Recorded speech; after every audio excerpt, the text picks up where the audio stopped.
The Lion with the Red Eyes. A very long time ago, there was a small village in Somalia in eastern Africa. On the edge of the village there was rich farmland where the people grew their crops and tended to their sheep. The village was very beautiful, but it could also be very dangerous, and it was sometimes hard to protect the crops and the sheep from neighboring villagers or dangerous thieves.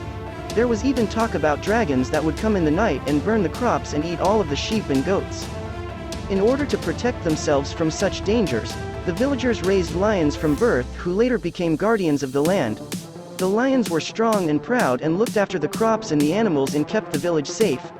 They were loyal to one another and would fight to the death if ever it was needed.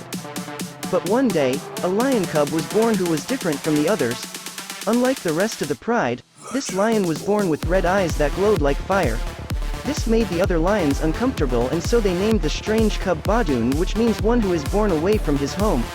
They named the little cub Badoon because they felt as if he did not belong with them in the village. Life was not easy for Badoon. He was treated badly and never invited to play with the other cubs. He grew up lonely and was always reminded that he was different. His red eyes singled him out from the rest of the pride, and the mean cubs would often call him names and play tricks on him. Eventually it was decided that Badoon should be banished from the pride, and so he was told to leave the village and never to return.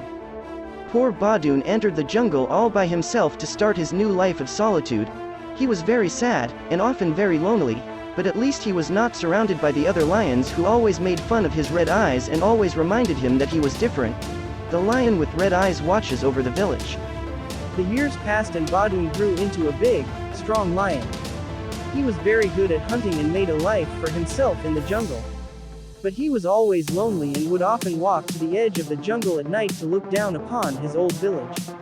He would admire the brave lion standing guard over the animals and the crops, and he wished with all his heart that he could join them and be accepted back into the pride.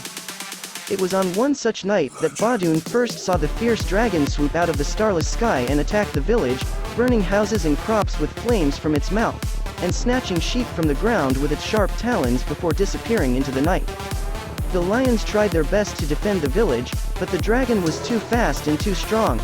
Many of the lions were killed that first night as Badoon watched helplessly from the jungle. The dragon attacked again the following night, and again, until the villagers were too afraid to come out of their homes. Many of the animals were now gone, and the lions had suffered greatly in trying to defend the village. Most had been killed and the rest were very badly injured. The village would not survive many more attacks by the fierce dragon, and some of the villagers had even packed up their few belongings and fled into the jungle for safety. By the fifth day, Badoon could not bear to see his old village suffer anymore, and so the brave lion swore to himself that he would defend its people and the pride no matter what they had done to him in the past. That night, Badoon crept close to the village under cover of the tall trees that lined the edge of the jungle. He kept one eye on the night sky at all times and listened for the flapping of the dragon's wings on the still air.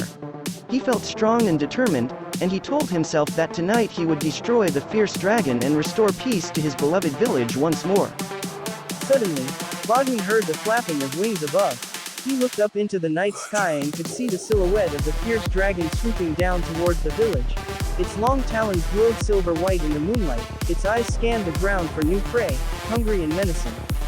It was then that Badoon summoned all of his strength, all of his bravery and determination. Just as the dragon swooped low above the village, Badoon charged out from the jungle and roared with all of his heart. The dragon was surprised and scared to see two flaming eyes come rushing out of the jungle, and the roar of the brave lion struck fear into its cold heart. Badoon leapt up into the air and wrapped his strong paws around the dragon's tail and pulled the beast to the ground. The brave lion and the fierce and evil dragon were locked in battle, but the dragon soon lost its strength when faced with such a skilled warrior. Badoon was too strong and brave for the dragon, who was not used to such an adversary. Badoon's red eyes flashed in the night as he battled with the dragon, and soon the villagers came running out of their homes and began to cheer for Badoon, which made the brave lion fight even harder. Eventually, Badoon won the battle and killed the dragon. The few remaining lions also cheered for brave Badoon and all celebrated his victory over the beast.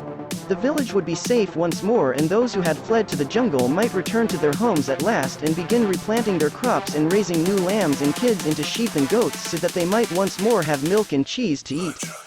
Badoon was welcomed back into the pride and became the most celebrated warrior of the village. The lions were very sorry that they had sent him into the jungle, and they realized then that just because he was different it did not mean that he should be treated differently. At last, the brave lion was accepted by the pride, and for the first time in his life he felt like he belonged. Badun had finally returned home.